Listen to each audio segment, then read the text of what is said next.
Thank you once again for joining us today at Eastern News 24. I see the bike and konye chiri ya zelo. I see no bossing kata mana na inama. Na ya dike chinecha ada agwagwo. Otu ai kwuru otu akwa ya dịrịrị. Ise. Dịka o si dị n'ụbọchị uruchi nketa wetara ya bụ ozi n'iru akwụkwọ na Eastern News 24 gbasara maka ya bụ ife na-eme n'obodo nọ n'ime ya. Anụ nwere onwe ndị Igbo na-azọ. Ozi eji maka ya wee ebe bụ according to one of the Biafran activists wetara ya bụ ozi. Quote, breaking news. Biafran Prime Minister Mazi Simon Ekpa defeat Nigerian government in Finland. Yeah, what promise. As Finland CJN rejects extradition. Musa on the lawn. Hear the news in details. Alright, this is according to the Biafran activist Twitter Yabozi. Kaiton na Gaya before Jimakia Webia, the key Yegesi, drop right feature no dinky. Alright, over to you, sir. Simon Ekpa is winning Nigerian government over this issue of extradition.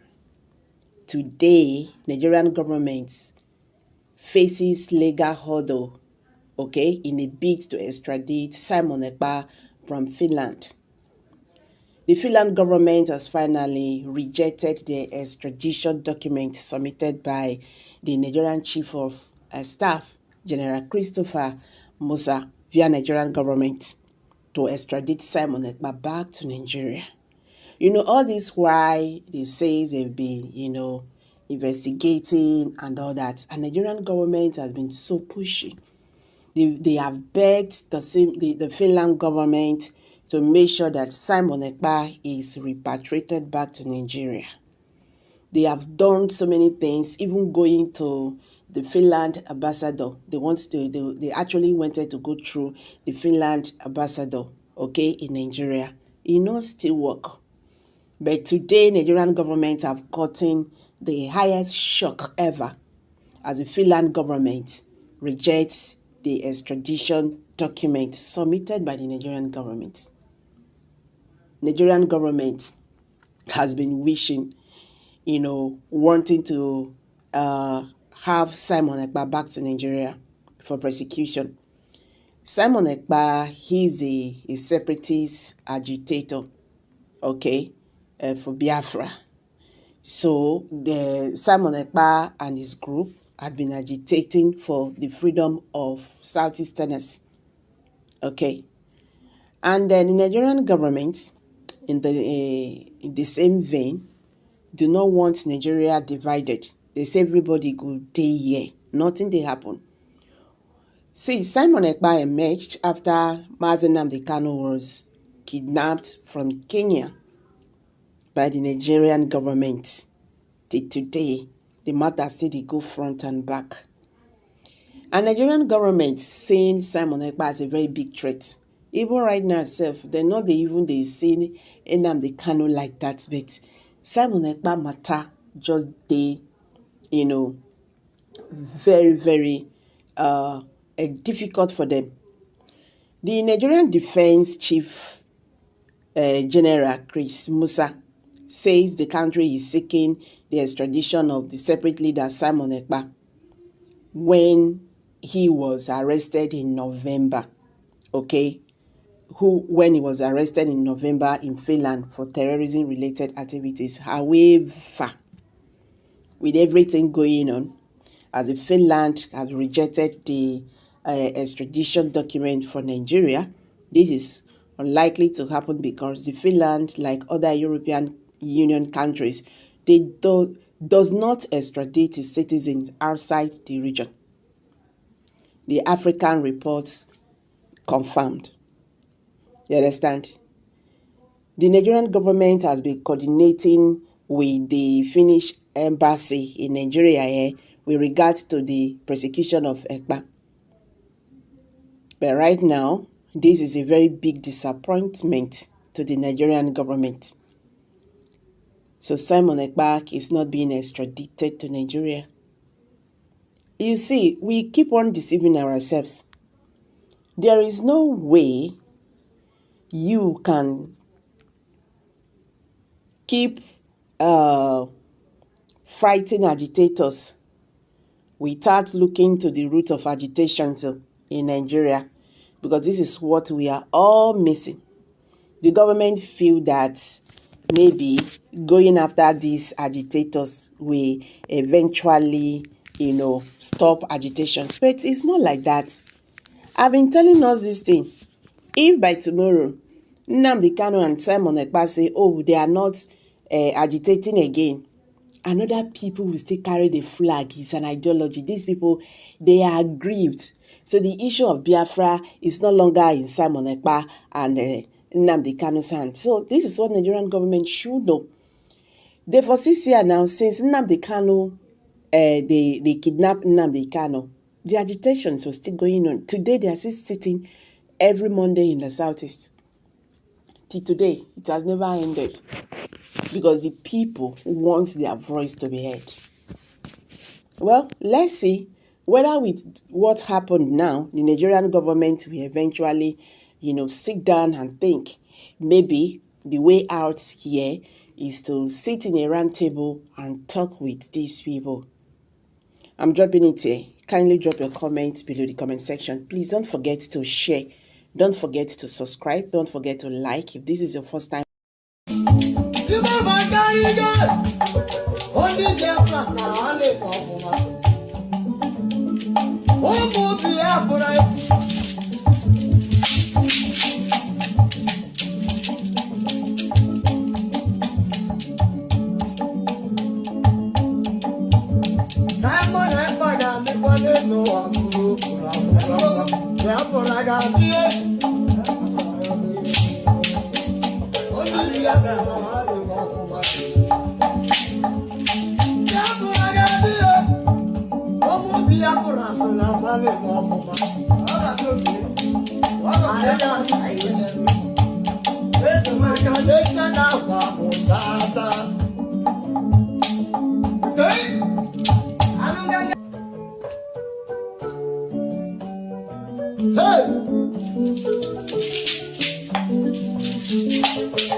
Aisha Isufu has taxed Imo State Governor, Enugu State Governor, Anambra State Governors. Stop blaming gunmen. You are the CEO of your state. You are the executive governor. Now, since you go to Abuja to collect money, then take responsibility for the insecurity in your state. What do you have to say about it? Now, thank you for that wonderful question. I think being the governor of the state, you have every power for you to make sure that you get security votes from the federal government.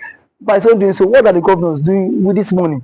Stop coming out to tell the people that there is insecurity in my state and that unknown government have been killing. The government need to take action and put an end to all this and stop apportioning blames. The people you are apportioning blames to are the people who their lives and properties are entrusted in your hand. as the chief security officer of the state. So for a governor to come and start telling people that see there is insecurity in my state, I think to me the governor need to stand up and then act now, because every now and then allocation is being shared for you, security vote is being given to you, and you have the mandate. The primary function of government is to protect life and property. Yes. So if you cannot protect life and property, then why are you the governor? But some have said that the governors have no power over the military, that it's only the president as the commander-in-chief of the armed forces. What do you have to say about that? The governor does not have power over the military. That is true. But see, the question is that can the governor summon military chiefs in their states, I mean the division's commander, to sit and dialogue for a way forward? The answer is yes. So if you can do that, so indirectly it still has power over the military. Now when it calls for security meeting, don't these men don't these guys attend in his various place? They do. So the president should not come and say that he does not have the governor should not come and say he does not have power. We still have killings in Imo State, Enugu State, and some other states. For how long can we continue in this path? The people are scared of their lives. The people cannot even access government, access those who they claim to be what electorate. We cannot access people that give us the mandate. So how long can they continue like this?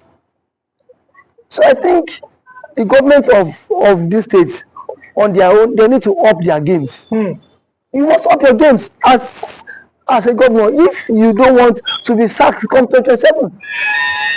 But there's always been this fear that the votes of Nigerians does not count, and that is why our elected officials are acting this week. That assuming our vote is counting, they will sit up knowing that if I don't perform, no second term for me. You agree with that statement? Our vote does not count. I cannot say if our vote count or not, because I have not conducted any election. So what I'm to say is that people have lost confidence in the INEC, in the power. The reason why they've lost You've lost confidence because so many persons have seen the case of Hope Uzodinma when but reason best the court knows why he had to give it to him. But someone who came forth in the election was uplifted and then he came forth. So the court cited some reasons which Hope Uzodinma became the governor. Reason best known to them. I am not in a position to speak for the court. But one thing is that INEC needs to be the trust of Nigerians again. You saw what happened in last election. As allegedly reports that result was changed in the IRF quarter. So I don't know how true that allegation is, but see, it has been going viral. So these are things INEC need to repose that confidence in the average Nigerian. And for the governors too, how much is being given to you on a monthly basis? If you get money on a monthly basis, then why don't you make sure that these people who gave you the mandate to protect them, you can as well protect them too? Because the people cannot always be one-sided every time. The people need to benefit from the dividends of democracy. And when they have to benefit from the dividends of democracy, is by what? By inclusive governance. The people need to feel the government impact. Not every time you come on here and say on government has attacked the people, you come and start creating fear. These governments are even creating fear in the life of the ordinary man. We've seen the governor of Enugu State who has declared that Monday is no longer a sit-at-home in Enugu State. When people are saying that, you are seeing that as because the governor. Can you come and secure our lives? I mean, the other people, because You see this sit at home every Monday. Some are doing it maybe out of respect for Nnamdi Kanu, but some are doing it out of fear. It is two ways. People are telling the governor, please find a way to secure that police cannot be everywhere. What do you think? Because sit at home every Monday, it might be affecting the economic activities in the southeast. What do you think that the governor can do, or the governors in the southeast can do?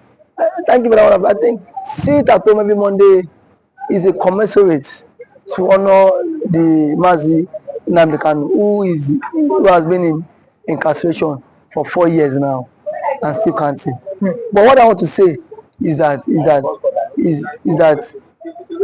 when there is a conflict in the land, the president himself needs to address this issue of Kanu. Let Kanu issue be settled out of court. If what Kanu is the son of the president, as a son, you can go, you can have a different view or different ideology and philosophy from what your father had. But why can't you, as a father, have you reached out to Kanu himself? And what I felt that the president ought to have done was, why Kanu was in decision, go and meet, let them bring Kanu to you, DSS. Sit down with Kanu, have a round table discussion with him. But do you think that's possible? Because we saw Buhari, he could not Buhari is different. See, So, these are two different people. Yes. If you want the security apparatus cannot be everywhere, and these guys are what, overstretched. Yes. These guys are also overstretched. So the president is the father of the nation. Yes. Since the president is the father of the nation, he should at least reach out to this guy, even to the Ohaneze Igbo. Whenever he will want to invite some Igbo politicians and some Igbo stakeholders to sit on a round table and discuss with Kanu. You have conditions, give him the conditions. Send it to him. Because you see, this is the only way this thing about marginalization can stop. And the truth of our matter is that the Igbos are heavily marginalized in the country. And that is what, and that has breed a whole lot. But do you think that giving them an opportunity, or yes, that's an opportunity, or finding a way, a consensus in 1999, Nigeria had a consensus on making a Yoruba man a president. In 2007, Nigeria had another consensus to make another man to be a president. Do you think that Nigeria finding a way or making a consensus to make an Igbo man the president is going to make that marginalization or the agitations go down in the south? Making an Igbo man be the president would at least work to some extent. It will help this issue of marginalization reduce a very long way, because if the Igbo man is the president, Peter Obi, you will not watch Peter Obi allowing Nnamdi Kanu to languish in detention, even if, because yes, that is his brother from his tribe. They are from same tribe. No, so why was Senegbo released? It was let's go. Yes. So to some extent, it will help a long way. And as an Igbo man, he will speak in the language that the Igbos. Now I am one of your sons. Yes. You don't have any right to agitate. Yes. So that will help them. It will go a very long way for them too. So I'm letting you go. I think we have like 1 minute. Okay. Now, Southeastern Governors Forum. What should be their next step? Southeastern Governors Forum should at least make moves to meet with the presidents. Yes. To put an end to all this. That is the only way. Because if there's no end to all this, all we hear is killing. And then we are not in support of all this killing. It is not good for the future of the country. It's not good for the future of the country. Okay, thanks for coming. Thank you for always having me. For that wonderful question, the outcome of this great platform. First and foremost, I want to say, someone has come out to say, or has outlined countless times, that he said that the Nigerian government cannot win Biafra with a barrel of gun for the second time. Now when he said that, see, Nigerian government cannot win Biafra with a barrel of gun, it means that nobody needs to die for them to exit Nigeria. Now, Ojukwu fought Biafra in a different dimension. Now, Mazen Kanu did it via his own dimension. So Ekpa is taking it globally. And now, we've seen world body recognize Biafra.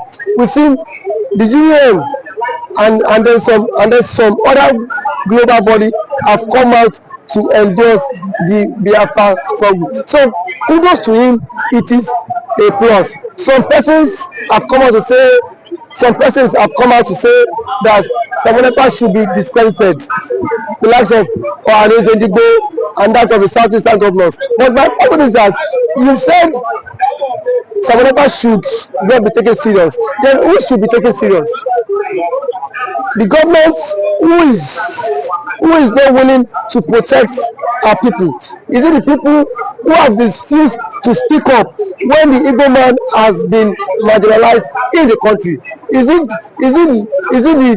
the same governors who have become a tools in the hands of their Fulani master? So for you to even have a character like Ekpa and Nnamdi Kanu to have come out to say enough is enough, that we are tired of this contraption called one Nigerians.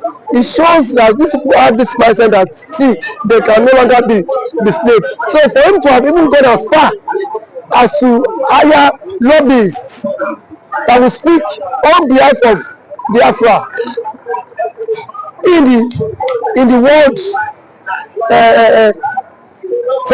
in the UN summit, to me it's a plus, and that alone the voice of Biafrans will be heard globally, and the voice of an Igbo man is also being heard globally. Now let me take it back the line. When Southern Sudan and South Sudan wanted parted ways, ndị be anyị gwadalụ nenu dịka nsi wee na-esore n'ụbọchị urochi nke tara Eastern News 24 ka efu were ikwu gbasịta maka ya bụ ife ndị a niile aji maka wee bịa n'iru akwụkwọ n'ụbọchị nke tara dịka esi kwuo nkwa na gị na-ewetere ya bụ ọpdeti gbasịta maka nwere onwe ndị Igbo na-azọ ndị na-eme n'obodo anyị nọ n'ime ya. Ụnụ anụgo n'iko si wee gbata wee kwuru anyị ga-alapụ unu ka unu rie atụ ya bụ ife aji maka ya wee bịa n'iru akwụkwọ n'ụbọchị nke taa ka anyị mara efu nche n'ụdị nke unu mgbanụ ka emesịa n'ụmụnne m.